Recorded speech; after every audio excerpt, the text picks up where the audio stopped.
बड़ी रुकावट प्रेरणा की कमी हो ही ना, बल्कि एक गलत सोच हो।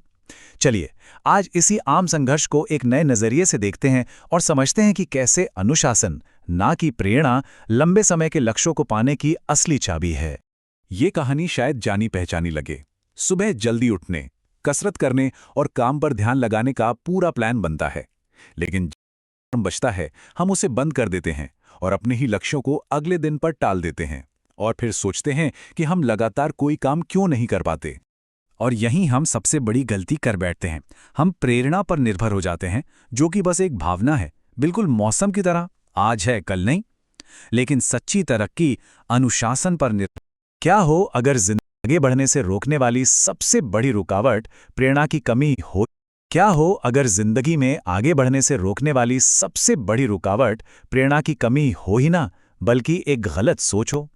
चलिए, आज इसी आम संघर्ष को एक नए नजरिए से देखते हैं और समझते हैं कि कैसे अनुशासन, ना कि प्रेरणा, लंबे समय के लक्ष्यों को पाने की असली चाबी है।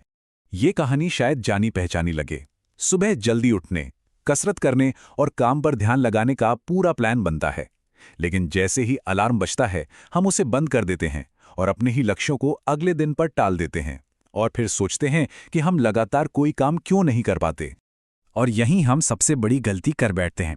हम प्रेरणा पर निर्भर हो जाते हैं, जो कि बस एक भावना है, बिल्कुल मौसम की तरह, आज है कल नहीं।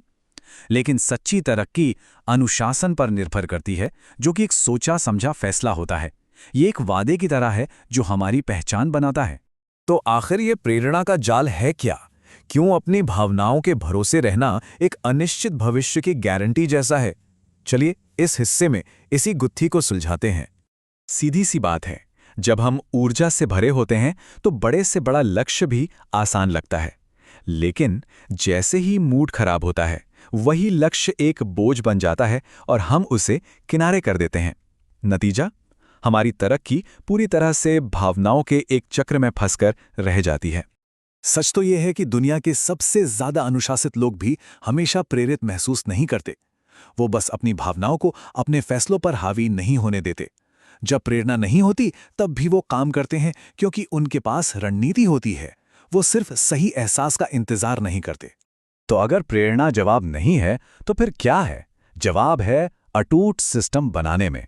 चलिए अब उन तरीकों की ओर बढ़ते हैं जो असल में अनुशासन बनाते हैं। और इसकी शुरुआत होती है हमारे सबसे शक्तिशाली औजार, यानी अपने मन को ट्रेन करने से। सबसे पहले तो इस गलतफहमी को दूर करना होगा कि कुछ लोग इच्छा शक्ति के साथ पैदा होते हैं और कुछ नहीं। आत्मनियंत्रण को एक मांसपेशी की तरह समझना चाहिए, और जैसे किसी भी मांसपेशी को मजबूत बनाया जाता है, वैसे ही इसे भी बनाया जा सकता है। एक साथ बहुत ज्यादा कोशिश करने से नहीं, बल्कि लगातार और धीरे धीरे ट्रेनिंग करने से। ये बिल्कुल जिम जाने जैसा है। पहले दिन ही भारी वजन नहीं उठाते, तो सबसे पहले छोटी शुरुआत करें। जब फोन चेक करने का मन करे तो खुद से कहें बस 15 मिनट बाद। फिर धीरे धीरे प्रतिरोध बढ़ाएं। जानबूझकर एक छोटा गैर जरूरी खर्च टाल दें और फिर ताकत बनाएं। जिस दिन बिल्कुल मन ना हो उस दिन भी सिर्फ 20 मिनट के लिए काम करने बैठ जाएं। एक साथ 10 बदलाव लाने की कोशिश से सिर्फ थकान होगी। जरा इन 2 दिनों को देखिए। एक दिन पूरी तरह से इच्छा शक्ति पर आधारित है। हर मोड़ पर एक नया फैसला, जिम जाऊं या नहीं, काम करूं या स्क्रॉल करूं। इसे कहते हैं डिसीजन फटीग, यानी निर्णय लेने की थकान। वहीं दूसरी तरफ सिस्टम पर आधारित दिन है, जहां सही फैसले पहले से ही तय हैं। सुबह 7 बजे मतलब जिम, 9 बजे मतलब काम। इससे मानसिक ऊर्जा जरूरी चीजों के लिए बची रहती है। मतलब असली चाबी ज्यादा इच्छा शक्ति रखना नहीं है, बल्कि एक ऐसी जिंदगी बनाना है जिसमें इच्छा शक्ति की जरूरत ही कम से कम पड़े। अच्छा, तो सिस्टम बना लेना तो पहला कदम हो गया, लेकिन उन्हें लंबे समय तक टिकाए रखने के लिए हमें अपने अंदर के खेल को जीतना होगा। चलिए अब उन मानसिक बदलावों को समझते हैं जो इस सफर के लिए बहुत जरूरी हैं। देखिए, हमारा दिमाग तुरंत मिलने वाले इनामों के लिए बना है, जैसे कुछ मीठा खाना या मनोरंजन। ये आदतें अक्सर हमारे भविष्य के बड़े लक्ष्यों, जैसे अच्छी सेहत या वित्तीय स्थिरता, के रास्ते में आ जाती हैं। यहीं पर विलंबित संतुष्टि यानी डिलेड ग्रेटिफिकेशन का कॉन्सेप्ट आता है। हर बार जब कोई व्यक्ति थोड़े समय के आराम को चुनता है, जैसे पिज्जा खाना या फालतू शॉपिंग करना, तो वो असल में अपने भविष्य के स्व से उधार ले रहा होता है। अनुशासन का मतलब है उस भविष्य में निवेश करना। ये बिल्कुल कंपाउंड इंटरेस्ट जैसा है।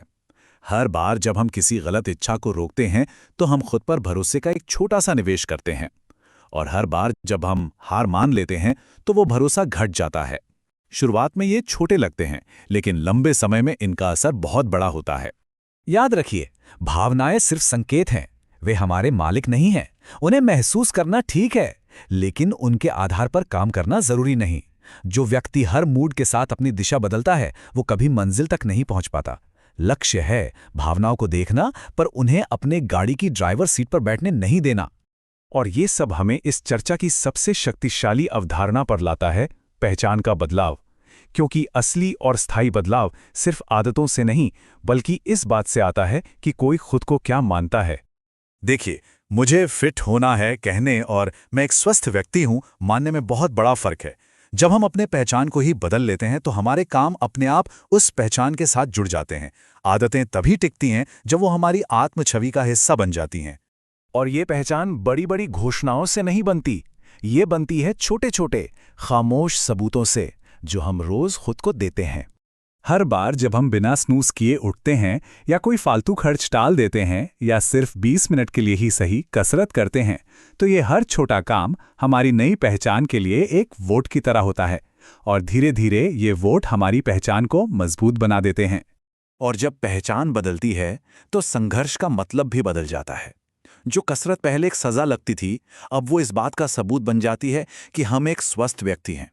जो काम पहले त्याग लगते थे, वो अब निवेश लगने लगते हैं। अनुशासन का मतलब हर दिन 100% देना नहीं है। इसका मतलब है बुरे दिनों में भी हार ना मानना। जिस दिन प्रेरणा शून्य हो, उस दिन सिर्फ 40% कोशिश करना भी 0% से कहीं बेहतर है, क्योंकि ये आपकी पहचान को टूटने नहीं देता। तो इन सभी बातों को समझने के बाद असली सवाल ये रह ही नहीं जाता कि हम प्रेरित कैसे हों। असली सवाल ये है, मैं कौन बनना चुन रहा हूं? क्योंकि जब इसका जवाब साफ हो जाता है तो प्रेरणा की जरूरत नहीं रहती। अनुशासन हमारी आदत बन जाता है और फिर तरक्की को कोई रोक नहीं सकता।